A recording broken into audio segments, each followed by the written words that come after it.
Welcome back to NBA Cinema. So today, Michael Porter Jr. has found himself in a media storm by giving his opinion on WNBA pay and how it compares to the NBA. And he made a comment about, WNBA women shouldn't get paid, what he's getting paid or what they're getting paid in the NBA because it's a supply and demand type of issue. It's not a sexist issue. It's not about, men and women. It's about what, the company or business I'm within brings in and the interest in that, right? And he's getting some backlash. Some people are saying that he's very respectful, actually, in the way that he delivered it. And some people are saying that he's condescending. A lot of WNBA players or people familiar with the women's game is really coming down on him. And Kelsey Plum, she spoke about it, and she had quite a bit to say regarding, what she's talking about. She's talking about revenue sharing, not that the women should make as much as the men. And if that's the argument, I can somewhat understand that. I look at the way that the Big Three and TBT kind of take some of their viewers because it's still men's basketball during their season over here, and you'll see a lot of the women go across the water to really earn, their top pay.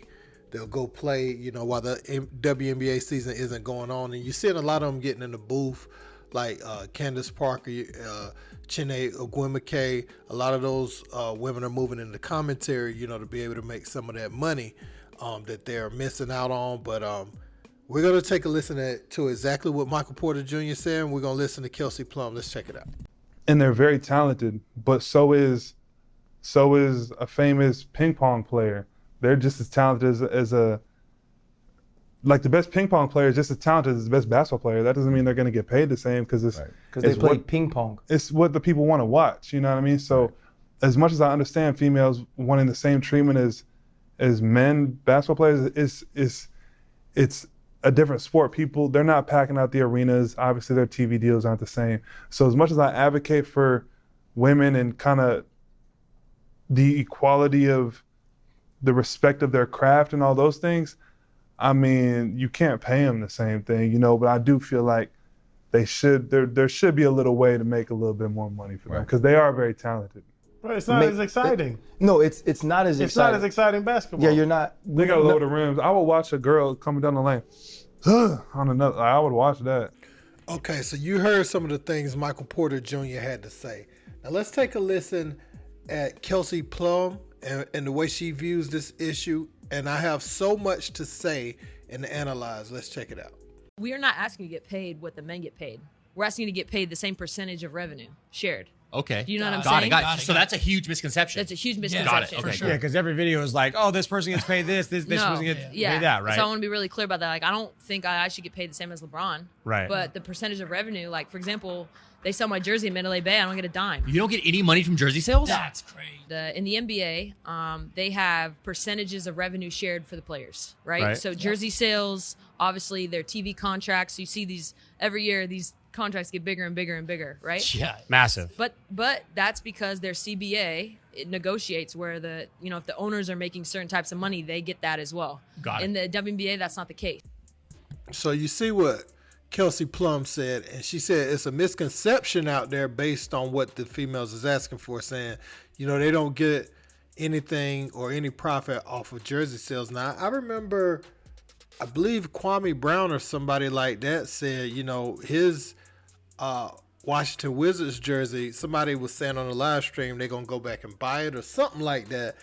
And I believe it was him. Don't quote me on this. But he said he didn't get paid for jersey sales either. So I don't know exactly how the jersey sales work for the former players or the current players. I don't know if they actually make a dime off of that. Or is that just totally, money for the NBA to pocket based off the person's brand. Now, what I will say is the WNBA is a newer league. It started in the mid-90s, and the NBA has been around forever. And back in like the 70s and before that time, people were playing in the NBA season and they were working regular jobs in the off season. And I'm just using that to say the league was so young at the time, still had a lot of things to figure out.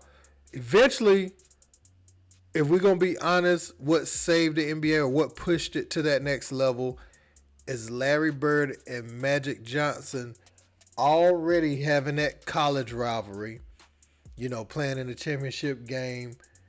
Then you had, you know, one going to the Celtics, one going to the Lakers. This was for the NBA draft lottery.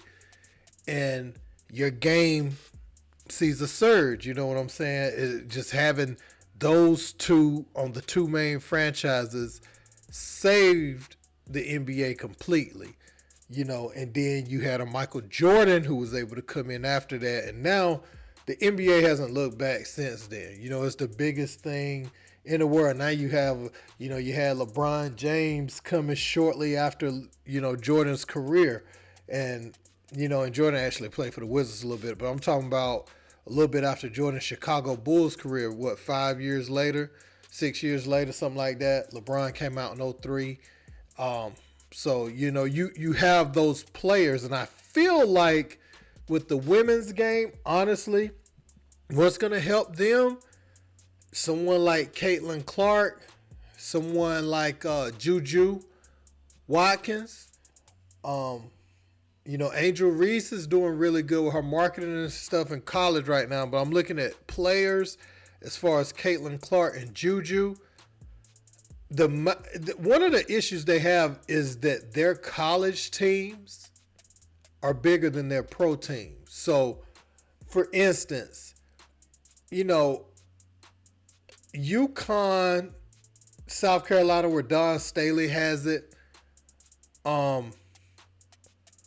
you know, it's bigger than like, you know, UConn is bigger than the Connecticut Storm. Let's just say that, you know what I'm saying? And that's something big to overcome. If you go to Duke, Jason Tatum went to Duke, but he's with a bigger brand than the Celtics. So you can't have some of your college brands bigger than your pro brands. I think that's an issue with the size of the women's game. You saw Angel Reese said she's not in no rush to go pro because you see all the modeling and all the ads and stuff she's getting in college off of NIL. She's making so much money that it can't even, like a WNBA career probably won't be able to compare to the money that she's going to drag in right now. You know what I'm saying? So there's no need to rush to the pro level. And you have a lot of women that wish, you know what I'm saying, they could be in college at this time that's in the WNBA. But I think these ladies that get these endorsement deals larger than life in college, if they could sustain that level of play in the WNBA, like a Caitlin Clark, if she takes her superstardom, then she goes and she's a star in the WNBA, and she already has, you know, these endorsements and different things like that, I think it's going to bring more eyes to the game. And so, because one of the things I'm looking at is you look at the social media following of some of these college superstar women basketball players now, it's going to be different. And that, like, say what you want about it, but that's going to mean more eyes. In their mind, that means more eyes. So you can take that to TV deals and all types of stuff. They're going to have to kind of get their Bird and Magic, you know, to push this thing forward. I said a lot just to say that, but I do feel like, you know, the women's game is brand new and it's going through some things. Revenue sharing. I think, you know, the WNBA salaries have raised within the last 3 to 4 years. So I think that's a step in the right direction. And I would love for the women to find a solution, you know, that is good for them. Because I went to an Atlanta Dream game and I absolutely enjoyed it. I think when Michael Porter Jr. said about, you know, he would love to see them dunk, he probably shouldn't have said that. They should lower the rim, because that, now you're talking about it like their game is, or they're not as skilled and different things like that. Now, these ladies are very skilled. Actually, from a skill standpoint, a lot of times they'll stick to the fundamentals more than the men. You know what I'm saying? But yeah, as far as equal pay, I think that's what Michael Porter Jr. was thinking the women were saying. Kelsey Plum is saying, you know, pretty much revenue sharing. and those are two totally different things. But I'm hoping, man, they get that started, keeps people locked in. I think if Gigi was alive and she would have became a basketball phenom at some point, I think that's the kind of person that's gonna take that type of thing, that type of phenomenon, coming out of college, out of high school, out of college, and already having that following going into the WNBA, get that person a nemesis, have them meet in the finals several times. I think that's where you start to see somewhat of a change. Your TV deals start to change. But, their season is so short, too. I don't know if there's such a quick fix for it, but I do think you can do some things to start moving in the right direction. Let me know what you guys think in the comments, though. Don't forget to like, share, and subscribe. Till next time. Peace.